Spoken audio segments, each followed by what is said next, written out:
अगर आपको औद्योगिकरण करना है आपको, तो उसके लिए केंद्र से परमिशन लेने की आवश्यकता थोड़ी है। आप अच्छे से सिंगल विंडो सिस्टम चलाइए, उद्योगपतियों को क्लियरेंस दीजिए, वो आपके यहाँ काम करेंगे।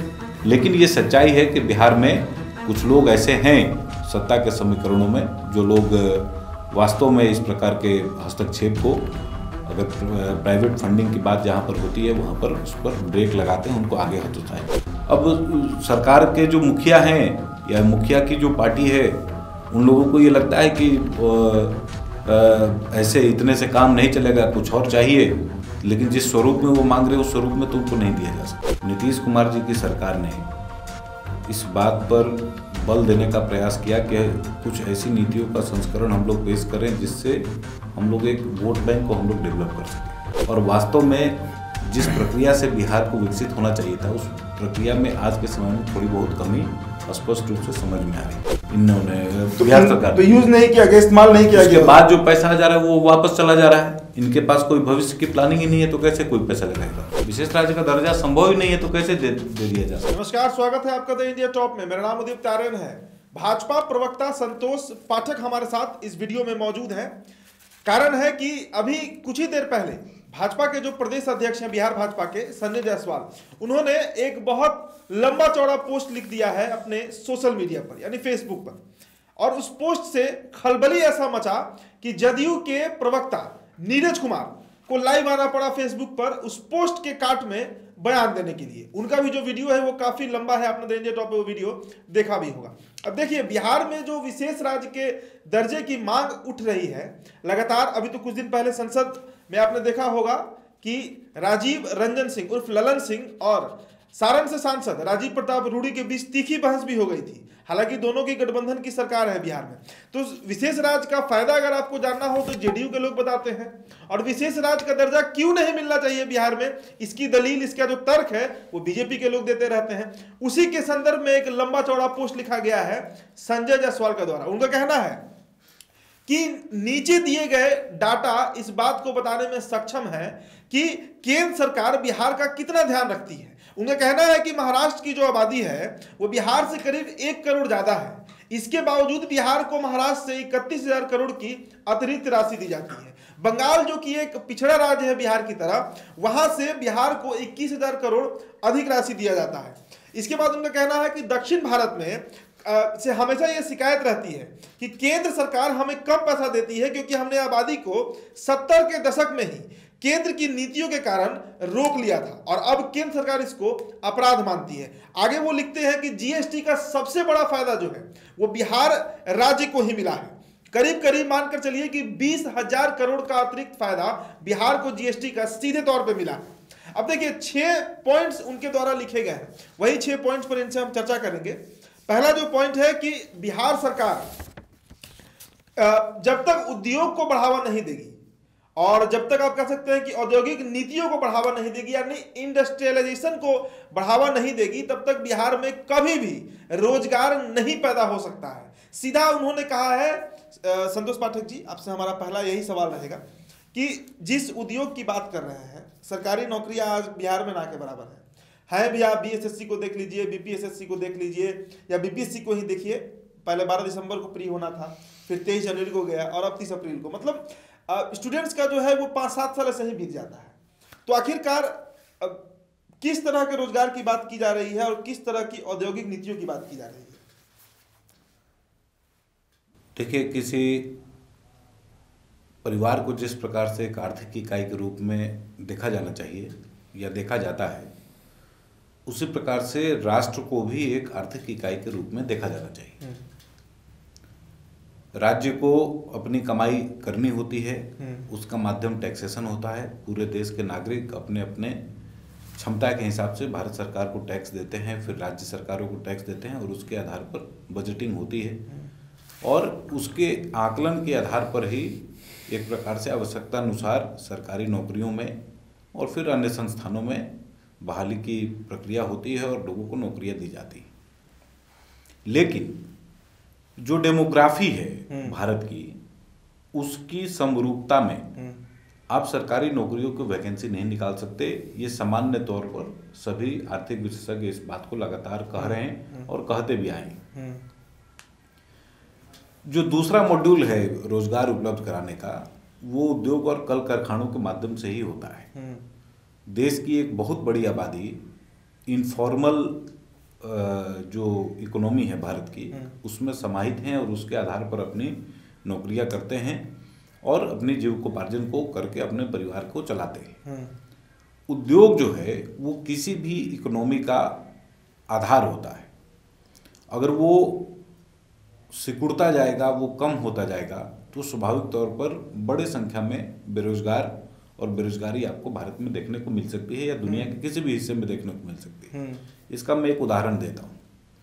नेहरू जी की जब सरकार बनी तो उन्होंने महाबोलिस जी के नेतृत्व में एक पंचवर्षीय योजनाओं की शुरुआत की और लंबे समय तक, लगभग 50 वर्षों के कालखंड में हम लोगों ने पंचवर्षीय योजनाओं के माध्यम से विकास को होते हुए देखा है।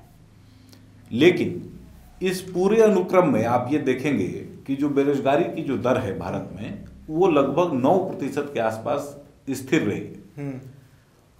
5 दशक तक जो लोग भारत को 9% के आसपास के बेरोजगारी दर पर लेकर चलते रहे, वो आज हमसे बेरोजगारी की बात और बेरोजगारी पर सवाल उठाते हैं।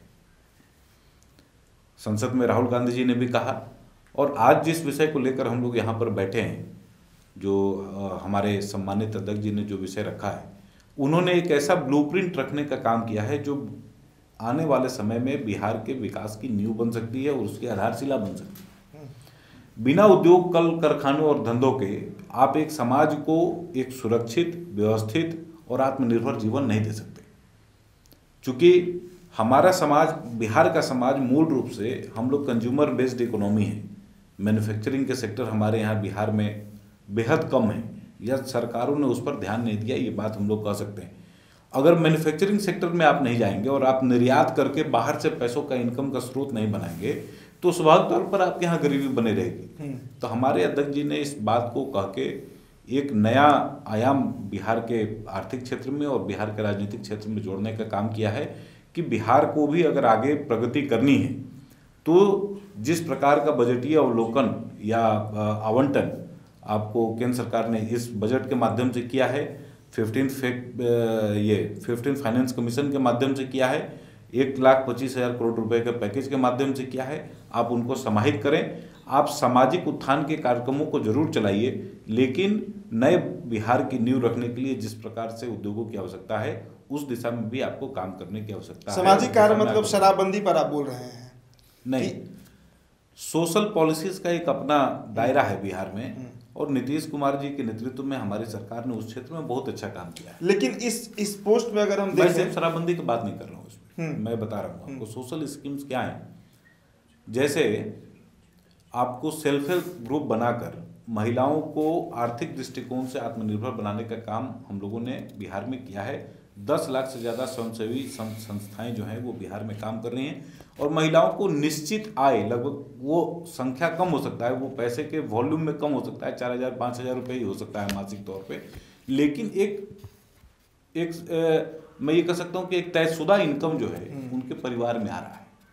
ये भी एक सोशल स्कीम है। शराबबंदी एक सोशल स्कीम है। महिलाओं, बच्चों को स्कूल में जो पोशाक दिया जा रहा है, जो साइकिल दिया जा रहा है, जो छात्रवृत्ति दी जा रही है, ये भी एक सोशल स्कीम है। इसका एक अपना प्रभाव है, इसका स्वाभाविक तौर पर एक अपना प्रभाव है। लेकिन जब आप नेक्स्ट जनरेशन बिहार की बात करेंगे, एक नए बिहार की बात करेंगे और आत्मनिर्भर बिहार की बात करेंगे, तो आपको औद्योगिक क्षेत्रों में आगे बढ़ना ही पड़ेगा। उसके अलावा कोई दूसरा विकल्प नहीं है, क्योंकि भारत सरकार के यूपीए सरकार ने एक 13वीं वित्त कमीशन, नहीं 14 फाइनेंस कमीशन में इस बात को मेंशन कर दिया है कि भारत में किसी भी राज्य को स्पेशल स्टेटस का दर्जा नहीं मिलेगा। ठीक है, अब जब उद्योग की बात किए हैं संजय जायसवाल, तो उन्होंने कहा है कि शाहनवाज हुसैन अच्छा प्रयास कर रहे हैं, पर पूरे मंत्रिमंडल का सहयोग आवश्यक होगा। मतलब पूरे मंत्रिमंडल का सहयोग अभी नहीं मिल रहा है शाहनवाज हुसैन को। आगे बढ़ते हैं। दूसरा पॉइंट जो है कि जहां भी संभव हो वहां प्राइवेट पब्लिक पार्टनरशिप होनी चाहिए। उद्योग लगाने वाले को विलेन समझने की मानसिकता बिहार को कहीं की नहीं छोड़ेगी। मतलब इतना बड़ा बयान है कि उद्योग लगाने वाले को विलेन समझने वाला, कौन विलेन समझ रहा है बिहार? देखिए, मैं एक जो सोशलिस्ट पॉलिटिक्स जो है या सोशलिस्ट पॉलिसीज जो हैं, समाजवादी नीतियों को जब आप सारगर्भित होकर देखेंगे तो उसमें ये था कि जो डिस्ट्रीब्यूशन ऑफ वेल्थ है वो सरकारों के माध्यम से होगा। लेकिन 1990 के बाद से जिस प्रकार की आर्थिक व्यवस्था भारत ने एकात्म की है, आप अगर उस दिशा में अगर आगे नहीं बढ़ेंगे तो ये टकराहट हमको बराबर देखने को मिलेंगी कि आपकी जो आर्थिक नीतियां हैं वो लिबरल हैं और आपकी जो सामाजिक जो राजनीतिक की जो व्यवस्थाएं हैं भारत में वो पूर्णतः आपको समाजवादी हैं या फिर साम्यवादी दृष्टिकोण से काम कर रही हैं। इसमें ये हो रहा है कि राज्य को जितना वितरण करना है वो वितरण तो कर रहा है, लेकिन वो उतना नहीं है सक्षम कि राज्य के सभी व्यक्तियों को एक अच्छा और व्यवस्थित जीवन दे सके। तो इस नाते उन्होंने कहा कि ये जो पब्लिक प्राइवेट पार्टनरशिप है ये एक बहुत अच्छे मॉडल के रूप में आज के समय में पूरे दुनिया भर में काम कर रहा है। और अगर बिहार अगर उसको नहीं अपना सकेगा तो स्वाभाविक तौर पर बिहार को एक समस्या है। बिहार को क्यों नहीं अपना सकेगा, वही तो सवाल है। साफ लिखा है कि उद्योग लगाने वालों को विलेन समझने की मानसिकता बिहार को कहीं की नहीं छोड़ेगी। मैं तो कह रहा हूं। और आगे वो एग्जाम्पल देते हैं गुजरात का, जो गुजरात मॉडल का हमेशा आप लोग चर्चा करते हैं। बड़ौदा बस स्टैंड विश्व स्तर का है पर ऊपर की मंजिलों में दुकानें खोलकर सारी राशि की भरपाई करा ली गई और गुजरात सरकार का एक पैसा भी नहीं लगा। वैसे ही गांधीनगर के पूरे साबरमती फ्रंट का डेवलपमेंट उसी में एक निश्चित भूमि प्राइवेट हाथों में देकर अनेक पार्क सहित पूरे फ्रंट को विकसित करने की कीमत निकाल लिया गया। तो एग्जांपल्स भी दिए हैं। तो स्वाभाविक है ना, ये अगर आपको इस काम को करना है तो आपको कुछ ऐसे प्लेयर्स को खोजना पड़ेगा जो आपके निर्माण के कार्यों में आपका सहयोग करें। उसके एवज में वो क्या लेंगे, जैसे अगर आप किसी अच्छे रोड पर चलते हैं, आप एक्सप्रेसवेज पर चलिए या किसी अच्छे हाईवे पर चलिए, आपको टोल देना होता है। एक साधारण आदमी जो 20 लाख 25 लाख या 5 से 10 15 लाख रुपए तक की कार को चला रहा है और उसमें पेट्रोल और डीजल भरवा रहा है या ईवी कार भी चला रहा है, वो उसका टोल टैक्स देता है कि नहीं देता है? बिल्कुल। और अगर उसको अच्छी सड़कें अगर मिलती हैं तो वो खुश होता है। तो अगर आप संसाधन अच्छे देंगे, व्यवस्थाएं अच्छे देंगे, उसके एवज में अगर आप थोड़ा सा टोल टैक्स वसूल लें या फिर किसी दूसरे प्रकार का टैक्सेशन आप उसमें ऐड कर लें तो सामान्य लोगों को उसमें कोई परेशानी नहीं है और इसी दिशा में आगे चलकर आप बेहतर कर भी सकते हैं। लेकिन एक सवाल यहाँ पर उठता है कि जदयू वाले हमेशा अपना पीठ थपथपाते रहते हैं कि हमने बिहार को ऐसा बना दिया। क्या बना दिया? जहां पर कोई भी बिजनेसमैन आकर बिजनेस कर सकता है। हमने सड़क दे दिया, रोड इंफ्रास्ट्रक्चर दे दिया, बिजली दे दिया, पानी का व्यवस्था करा दिया, सब काम कर दिए। तो आखिरकार अब यहाँ पर इन्वेस्टमेंट क्यों नहीं हो रहा है? सरकार में आप लोग भी हैं, समाज हुसैन आप लोग के मंत्री हैं आप लोग की पार्टी से। नहीं, देखिए हमारे जब हम लोगों ने आत्मनिर्भर बिहार का जो विजन हम लोगों ने डिक्लेयर किया था उसमें हम लोगों ने बड़े मात्रा में औद्योगिकरण का बात किया था और हम लोग उस दिशा में नवाज हुसैन जी के नेतृत्व में आगे बढ़ रहे हैं और वो सबके सामने है, वो कोई छिपी हुई बात तो है नहीं। इथेनॉल की पॉलिसीज अच्छी काम कर रही हैं। आपको लेदर और टेक्सटाइल के क्षेत्र में भी बिहार में अच्छे कामों की शुरुआत हो रही, लेकिन उसमें जो कैपिटल इन्वेस्टमेंट है वो उस लार्जर सम का नहीं है कि सामान्य तौर पर समाज के बड़े वर्ग को उसमें नौकरियां प्रदान की जा सके।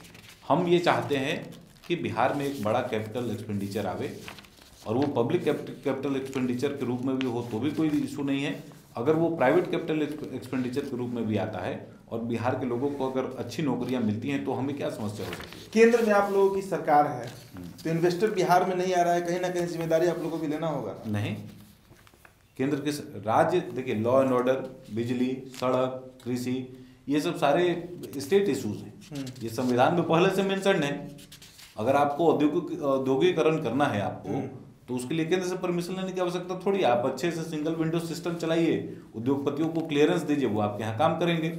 लेकिन ये सच्चाई है कि बिहार में कुछ लोग ऐसे हैं सत्ता के समीकरणों में जो लोग वास्तव में इस प्रकार के हस्तक्षेप को, अगर प्राइवेट फंडिंग की बात जहाँ पर होती है वहाँ पर उस पर ब्रेक लगाते हैं, उनको आगे हतोत्साहित करते हैं। कौन लोग हैं वो इतने? अच्छा ठीक है, चलिए अगला जो पॉइंट है उसमें कटाक्ष किया है उन्होंने कि हम 6 वर्षों में भी प्रधानमंत्री जी के दिए गए पैकेज का पूरा इस्तेमाल नहीं कर पाए।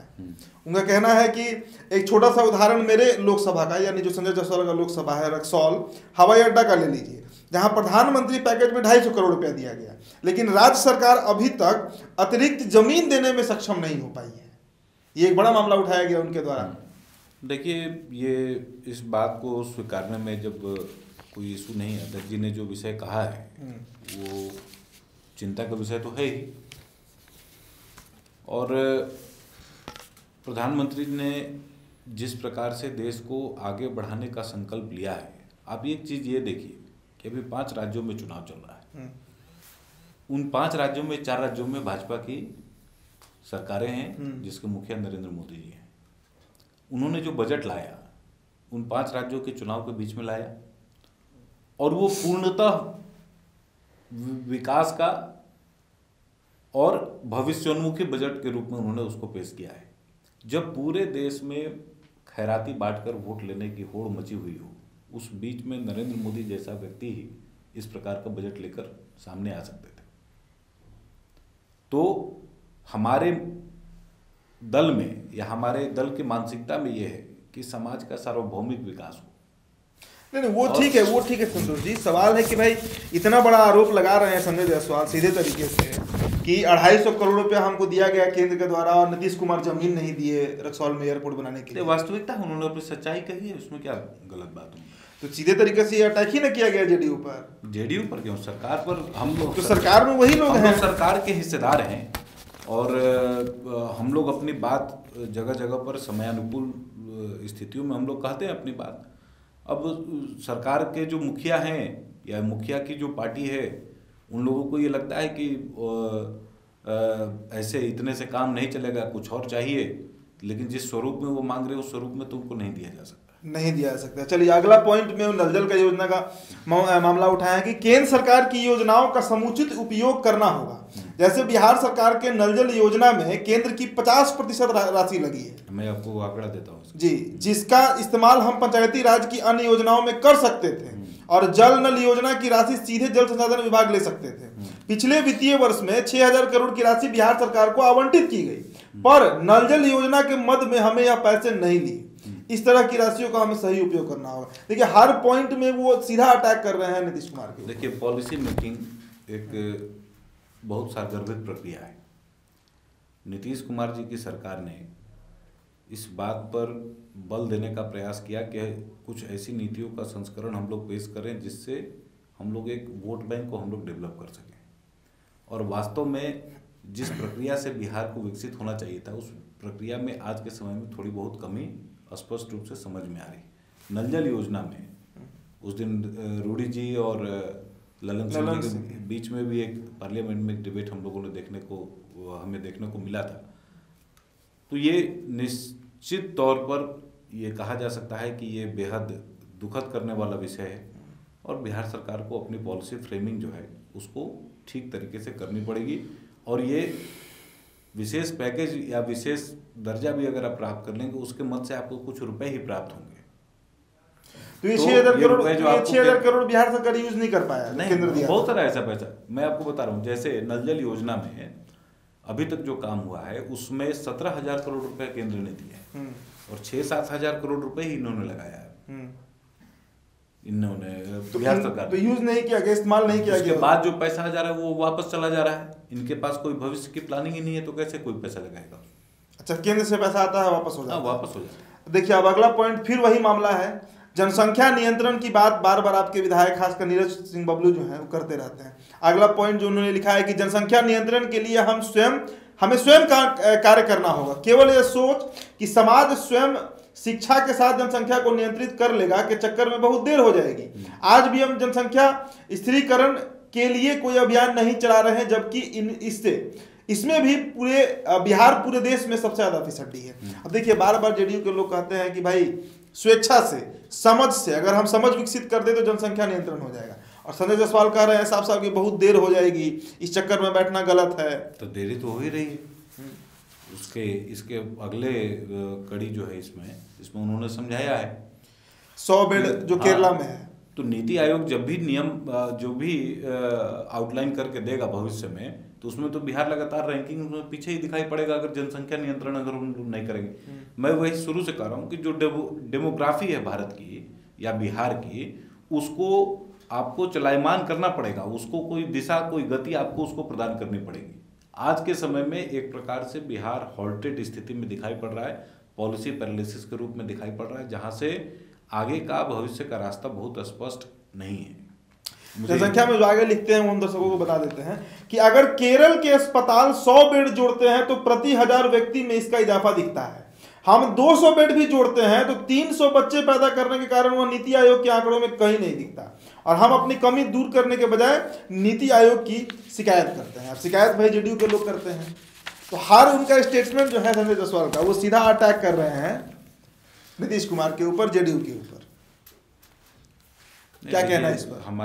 हमारी गठबंधन की सरकार है, हाँ, हम उस सरकार के साझेदार हैं, और हमारा प्रयास रहते थे कि हमारी राष्ट्रीय स्तर पर कुछ अलग नीतियां हैं, और हम चाहते हैं कि देश एक होलिस्टिक व्यू से डेवलप हो। बिहार उसका एक हिस्सा है, और बिहार को अगर राष्ट्रीय औसत के मुकाबले अगर इधर उधर हिलते डोलते चलना है तब तो उसका इलाज नहीं है।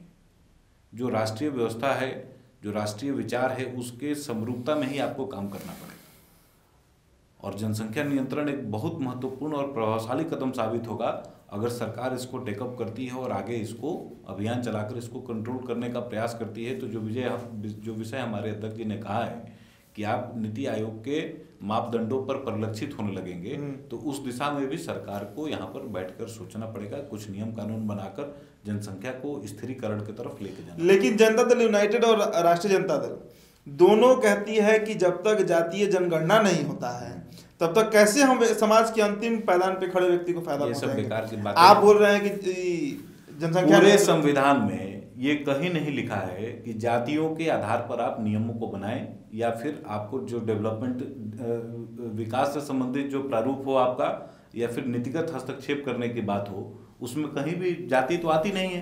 पूरे संविधान में कहीं जाति शब्द का उल्लेख ही नहीं है। समाज के कमजोर वर्गों के कल्याण की बात है।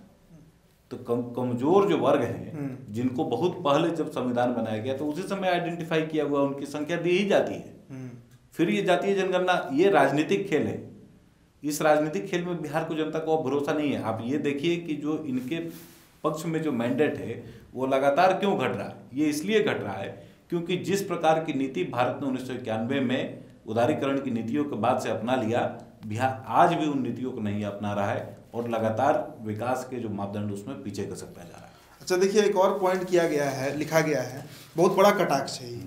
इसमें लिखा गया है कि जब हमने एक अच्छे लक्ष्य के लिए गुजरात की भांति 15,000 करोड़ रुपए की तिलांजलि दी है, तो सरकारी राशि का उपयोग होटल और बस स्टैंड जैसी योजनाओं में सैकड़ों करोड़ खर्च करके भवन निर्माण विभाग को खुश करने के बजाय गरीबों के कल्याणकारी योजनाओं में होनी चाहिए।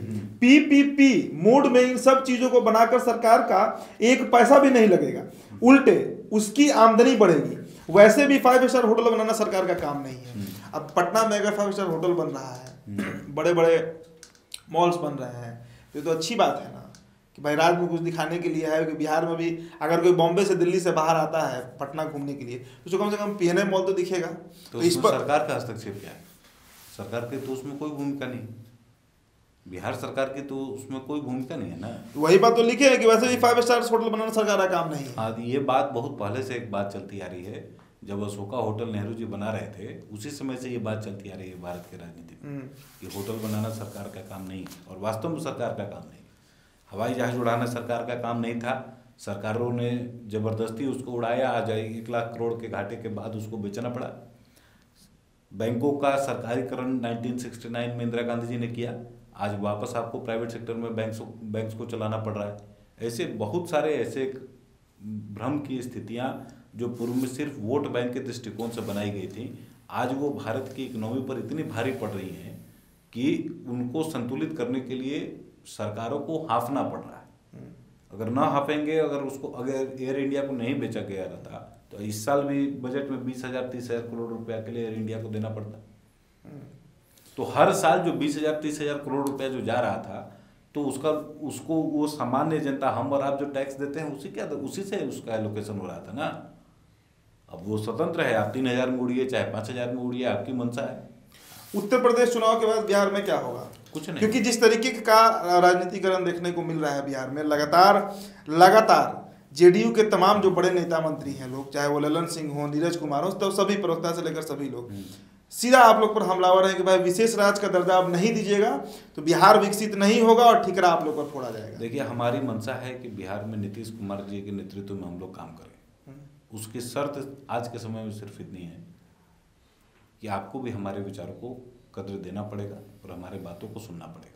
तो आप लोग नहीं चाहते हैं कि विशेष राज्य का दर्जा दिया जाए बिहार को? विशेष राज्य का दर्जा संभव ही नहीं है, तो कैसे दे दिया जा सकता है? संभव ही नहीं है। चलिए, तो संजय जायसवाल का ये पोस्ट है जिसके तुरंत बाद नीरज कुमार ने पलटवार किया है। एक लंबा चौड़ा वीडियो फेसबुक पे बजाते वो लाइव भी आए थे।